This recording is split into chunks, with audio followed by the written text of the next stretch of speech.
So could you describe your educational background starting with high school? Sure.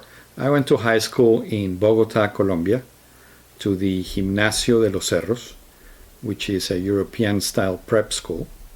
When I was going there, I decided to pursue fire protection engineering, and I chose the University of Maryland. I graduated there in 1985, and later, while I was working, I decided to pursue a degree in a master's degree in technology management. What is like the basic job of fire protection engineer? Well, let's first say that there are very few fire protection engineers working around the world. There are about 4,000 of us. And we basically concentrate in very risky or very large structures. We help the architects and the construction companies doing those projects, making sure that those buildings are safe from a fire protection standpoint. So there's three main focuses in fire protection engineering, and they're research, engineering design, and enforcement. Did one of those attract you to the field more than others, or were you interested in all of them? Well, I've always been interested in the design aspect of fire protection engineering. That's why I decided to pursue that. What interests me is that I can help an architect, for example, design a building, and at the same time that he wants to meet all his objectives with the building, I participate helping them make sure that the means of egress, the exits of the building, the structural elements will withstand a fire, and also that the building would have automatic systems that would control a fire if that would ever occur in that building. Is there anything else that influenced your decision in choosing fire protection engineering? Well, my father was in the fire protection business. He owned a company that installed fire protection systems. So since I was very, very young, I've always known about fire protection. And obviously that influence was important enough that I decided to pursue that career. What the difference between what my father did and what I'm doing is that my focus has always been in the design of those systems instead of the installation of the systems. After you graduated from Maryland, what was your first job out of college, and what jobs did you have after that? All right.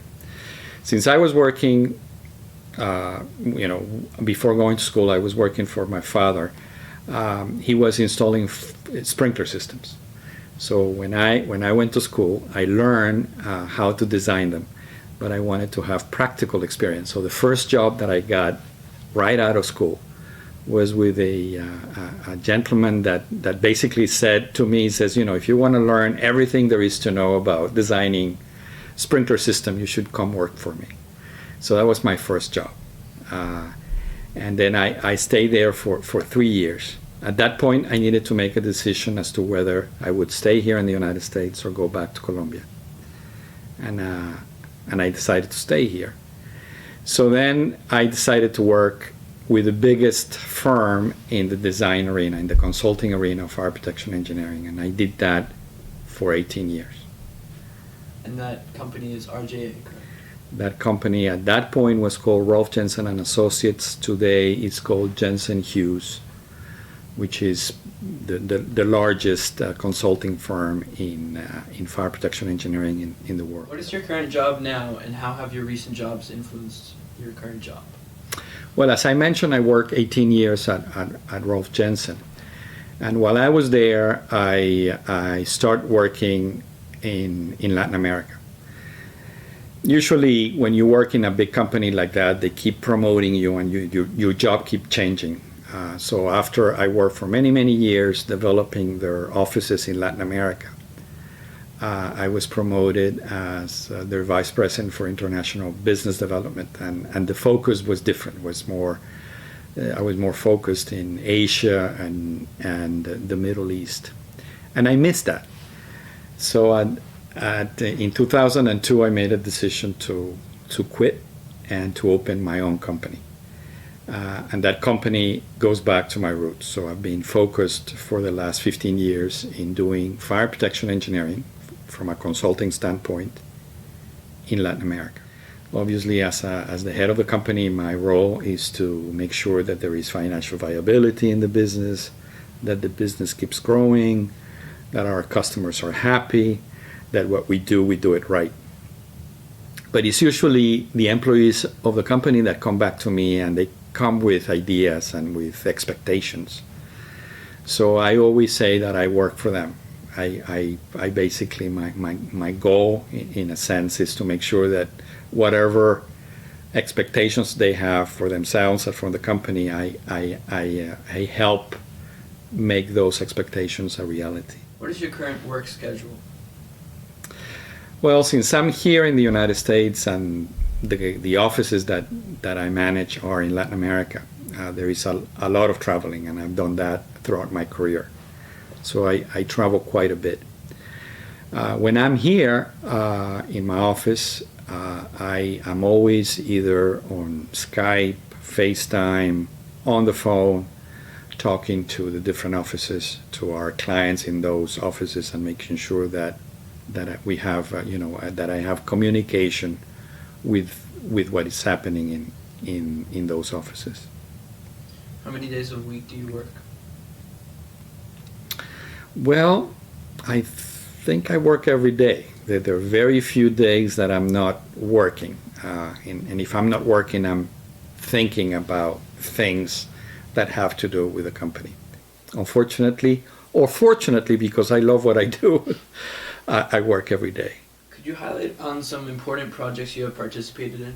Sure. At the beginning of my career, I worked in projects here in the United States, and for example, I worked at the Holocaust Memorial Museum. I worked at the National Gallery of Art, and those were very prestigious projects for me. Then I started working internationally, and I did the Guggenheim Museum in Bilbao, Spain. And I did some other projects in Latin America. Recently, since I've been working pretty much in Latin America, I've worked on, for example, the Panama Canal, the fire protection for that incredible structure. Some of the tallest buildings in Latin America that are built today, I've had a chance of working with them. And with some of the hotel companies, the US-based hotel companies. How have you or will you spread awareness and knowledge of fire protection engineering? Yeah, that's something very important in what I do. I devote a large part of my time to not only participate in conferences, almost every conference that they invite me to participate, I go and I give a talk. But also I write a lot. So at this point, I have 4 different magazines that are in Spanish, in Latin America, that have to do with safety and fire protection. And I have a column in those magazines. So that's also something very important, because I think that people need to know what we are, what we do. And it's a way to teach other people about what fire protection engineering should be in those developing countries. Any fire protection training endeavors? Sure.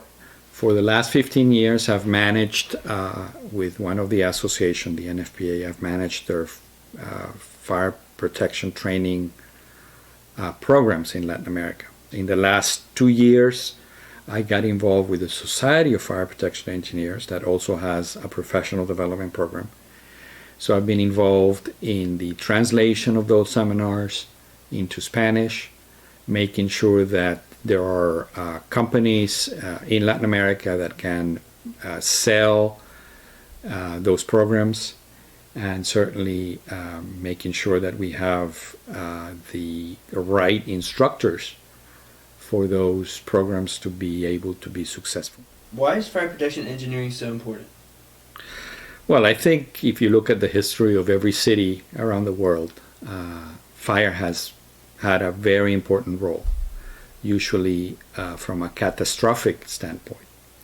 So what we try to do as fire protection engineers is to allow the development of civilization without having major incidents from a fire protection standpoint, so that we are able to build very tall buildings, very long tunnels, very complicated industrial structures without having a major fire incident in those installations.